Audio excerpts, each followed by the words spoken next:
ถ้าแก๊งเทมโปต้องไปเดทเนี่ยจะเลือกอันนี้หรือว่าจะเลือกอันนี้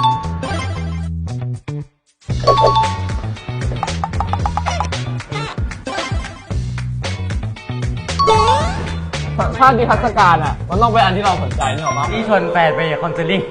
อันนั้นศิลปะใช่ไหม ตัวแล้วเขาสอนเราอันนี้คุณมีแผนนะเนี่ยเราติดเท่ซะด้วยติดแกมอยู่แล้วเราต้องหลอกไว้ก่อนแล้วดิหาไม่ถึงไม่อยากร้องรถหรูนั่งบ่อยอ๋อมันชอบสบายแต่ว่ามันรับถึงที่อากาศมันร้อน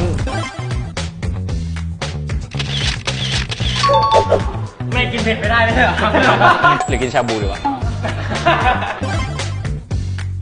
ก็เราร้องคาราโอเกะอยู่แล้วไม่อยากร้องเพลงเหรอแต่เป็นแฟนกันก็ต้องฟังกูร้องเพลงในชีวิตว่าเราไม่มีแฟน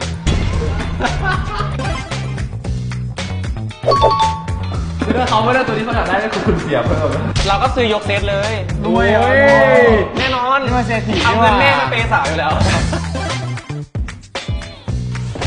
ก็ต้องเทมโปอยู่แล้วและอย่าลืมมาเด็กกับพวกเราในซีรีส์เทมโปฮาร์ดคิมบีได้ที่ Netflix นะครับเย้